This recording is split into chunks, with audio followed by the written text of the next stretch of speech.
Yo, Shonen Tachigo. How's it going? J-Man here today with some quick initial thoughts on My Hero Academia, All's Justice. Today, we'll go over presentation, gameplay, story, characters, customization, netplay, and some comparisons to One's Justice 2. For those new to the channel, I'd like to consider myself a little bit of a shonen veteran. I've been a fan of this genre for over 20 plus years. I've been playing these games for way longer than I care to admit. So let's dive right in. There is no traditional main menu. Instead, you're thrown in an open world hub, very similar to a Spider-Man game, and you're given the ability to control Deku at first, unlocking other characters later on. You pretty much open world, free roam around the map, and use your smartphone to access the main menu. And I did find myself swinging around and jumping around the city, even though it's obviously not as big as a Spider-Man game, and having a little bit of that Peter Parker energy as Deku, which I thought was cool. Graphically, this game is completely overhauled from the second one. Even as someone who played a bit of Ultra Rumble, while that game did receive a slight bump up in fidelity compared to One Justice 2, this game gives you a feeling, while they did retain the assets and style from the other titles, they've reworked it from the ground up, offering a higher visual experience. Some fights, especially Dabi versus Todoroki, man, just look absolutely insane. Not to mention, almost every single stage I've played on so far has been absolutely beautiful. Some of the standouts were the beach stage in particular. I'm a big fan of beach stages. Combined with the fact that environments are actually destructible, it actually provides for a pretty immersive experience. I would say, if I had to highlight some cons though, sound design still seems to be a bit lacking in some areas. And sometimes, I don't know if it's just my version, sound effects just straight up don't seem to play. These aren't major cons, but sometimes during key moments, it can be a bit of a pet peeve. That being said, popping off supers and activating the game's new Rising mode, which is essentially an added transformation mechanic, similar to the Awakening one from Storm games, is absolutely awesome. They really went all out, especially with the central characters, particularly the main three, Deku, Bakugo, and Shoto. All three just really have sick rising animations, bro. And thanks to the game's stellar soundtrack, it actually had me impressed. What really brings the package together for me, and the reason I'm even making this video honestly, was the gameplay. As someone who has played numerous arena fighters, and especially the first two My Hero games, I had a lot of criticisms for those first two games despite playing and investing a lot of time in them. Not that they weren't great games gameplay-wise, that diversified themselves from other arena fighters, but I wasn't blind enough to be numb to a lot of the issues that those older titles had. Poor frame rates, 2-minute ultimates, and wonky gravity mechanics. Luckily, in All's Justice, all of these issues are resolved. Frame rates were stable for the most part, except certain areas where me playing at ultra settings on my PC would cause an occasional 1 or 2 frame stutter when flames were absolutely flying everywhere on the screen and just covering the entire floor. But, as an anime fan, I actually appreciated that they didn't hold back at all. Even in the story mode, there's plenty of scenes that feature massive amounts of blood that definitely took me by surprise for an anime game, let alone an official My Hero product.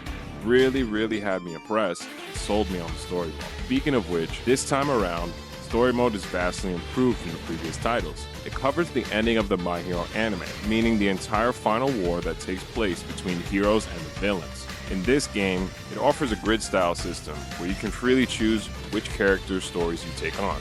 Meaning, if you're someone like me who bought the game immediately wanting to play the brothers fight, you can do exactly that. It was awesome. Honestly, I was really pleased. It also made grinding out the other fights feel more fun and relaxing, considering I had full control over the pace.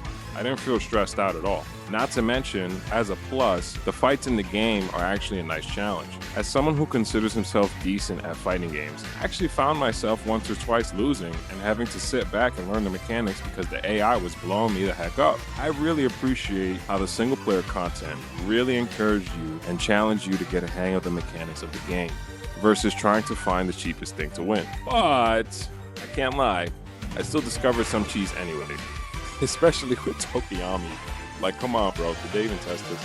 All in all, though, provide for an experience that was really fun and felt rewarding with the beautiful cutscenes at the end of some of the key fights. This is a weird compliment that I'm about to give, but one thing I really wanted to point out, anime games are pretty infamous for having what's known as like a slideshow story mode. Jujutsu Kaisen Curse Clash especially was infamous for this. In My Hero, however, there are certain times where they do indeed implement these quote-unquote slideshow scenes. There were a lot of moments where I found myself surprised that they're actually animated. Two moments I want to highlight in particular are Dabi's backstory, where he actually shows himself crying and animating quite a bit throughout it, and when Endeavor fights All For One, unleashing a rapid barrage of ora ora punches. The way the whole scene played out, man, it was awesome.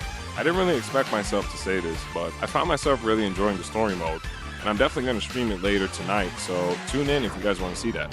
Also, the Muscle Brothers are definitely going to get on this game, so let us know if you want to see Muscle Brothers versus My Hero.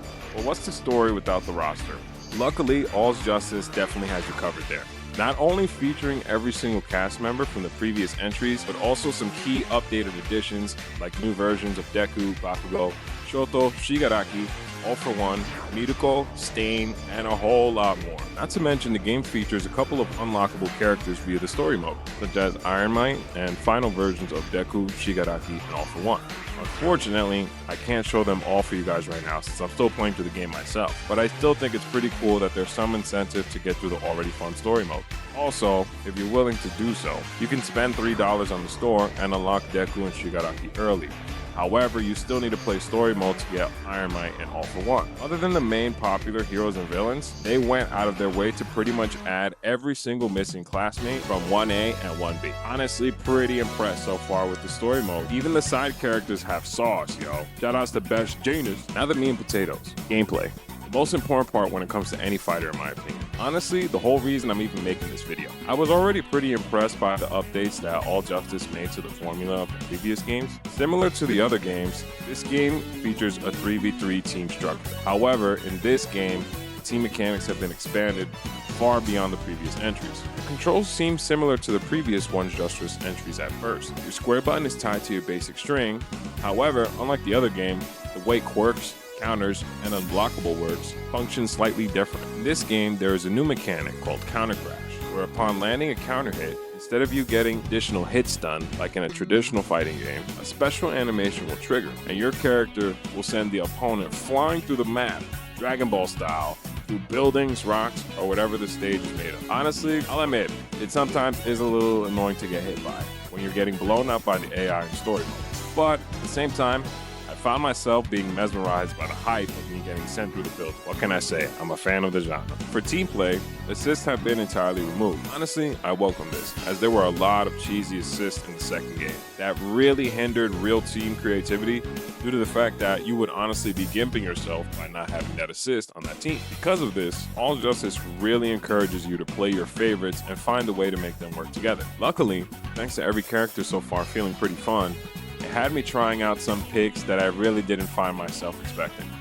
I definitely want a main edge shot now. He's literally Strider Heaty. Level 2 super moves have been removed.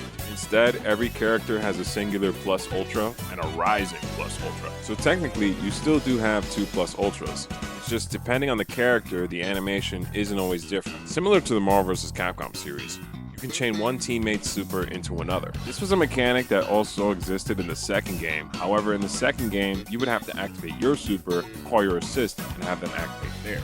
While in this game, you're literally swapping from your character to then into your teammate to then do their super, known as a Dream Hyper Combo, EHC from the Marvel vs. Capcom series. One thing I also wanted to mention very briefly, in addition to assists being removed, dash cancels have also been removed.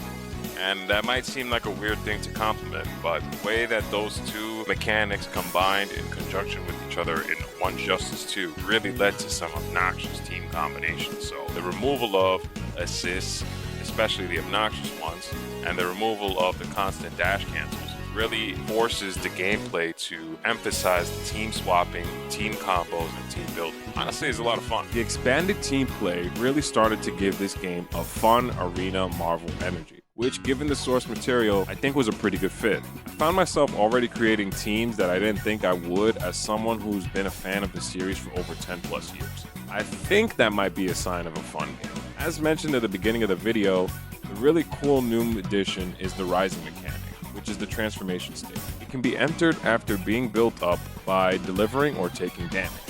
This state allows for your enhanced version of your character to unleash new cancels, new effects, and even a new move. This is known as the rising action, which can be done with R1X. Every character's rising action is unique to their rising transformation. This further encourages testing not only of the base form but of the transformation state as well. This kind of labbing really reminded me of Bleach Rebirth of Souls, where both your normal and transform state have different optimal routes depending on the character. Honestly, I've appreciated that some of the recent anime games have done this, versus making every transformation feel like they play a little too similarly.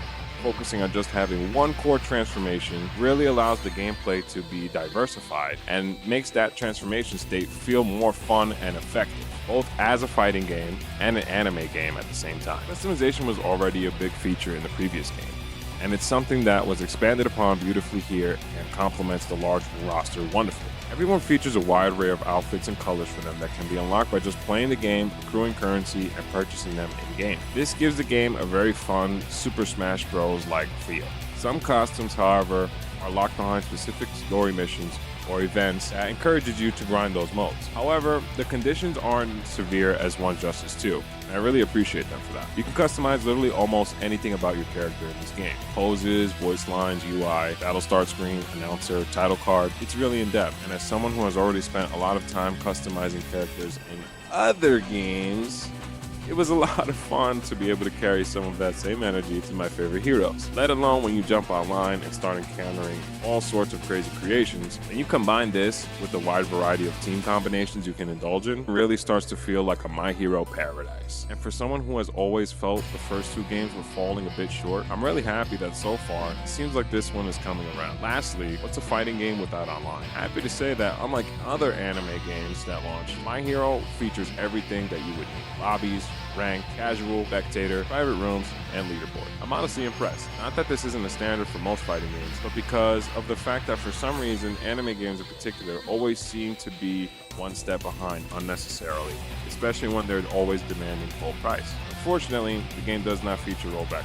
I haven't gotten to test online as extensively as I would have wanted to, but it seems to be alright so far. When I drop my full review, I'll definitely give more in-depth thoughts on the online play, as I think it's something that has to be highly critical of in these titles, as it affects the replay value. But in terms of features, I have to give it a thumbs up. The game offers a wide variety of modes: story mode, archive mode, training, and tutorial, team-up mission, free battle, and another one called memory mode. The tutorial was actually not only informative, but pretty immersive as well. It allowed the player to freely explore the game's mechanics after you complete the tutorial. One of my pet peeves of fighting games is as soon as you complete a mission, it kicks you out of that screen, not really letting you get a hang or a feel for the mechanic you just tried, even if you got it right once. Archive Battle lets you play through previous story fights from other games, however they're lacking the same cutscenes from set entries, similar to Thorn Connections. Memory mode is kind of like a fan service mode, where essentially you get to embark on missions with characters, whether in a group setting or 1v1 style, that lead to interpersonal cutscenes. Kind of reminds me of dating from Persona, but obviously the fights thrown in. So, J family, those are my initial thoughts on My Hero Academia, All's Justice. I could definitely see why they didn't call it One's Justice 3. It feels less of a sequel and more of a reinvention from the ground up, using the assets and money from Ultra Rumble, wink wink, to create a My Hero experience that really is a one-stop shop. I can already see myself trying to get the Muscle Brothers to play this on Muscle Brothers Versus. Honestly, I would say for the price of admission at the moment, it is a full price game, weighing in at $60 for the base version and $100 for the ultimate. I was a bit on the fence when buying this game because I had honestly bought it just for the channel to review. But I'm happy to say after last night's stream, I feel confident in my purchase. I wanted to make these thoughts to kind of reassure any other fans who are on the fence about getting this game compared to the first two games, as I felt the same exact way, and there's nothing wrong with that. Even with the trailer being as pretty as it was, I wasn't entirely sold. But given the direction of this channel, I thought it would be helpful if I bit the bullet and I see what it was about as a long-time shonen fan. So far, I can say as a product, I'm impressed. I'm definitely looking forward to the rest of the characters that they're going to be adding in the season pass. They've already announced Star and Stripe, and she's going to be awesome. Really hoping, and I don't know why this character hasn't been in a singular game for years, that we get one for all Bakugo from the second My Hero movie, That would be a really cool pairing. Maybe another costume for Deku with his appearance from that film as well. So far, I think the only thing I wish this game had was the Team Supers from One Justice 2. Unless I just haven't unlocked them yet, because this is an initial impression, and that's something I'm missing, but I doubt it. Other than that, I can say My Hero is a safe purchase if you're a fan of arena fighting games and anime games in general. The single-player content offers enough to keep you going and coming back, even if you're not someone who finds yourself playing online, or if you're the opposite, you just want to get straight into the heat, catch some smoke. Then you can do that too, and still find yourself unlocking stuff along the way.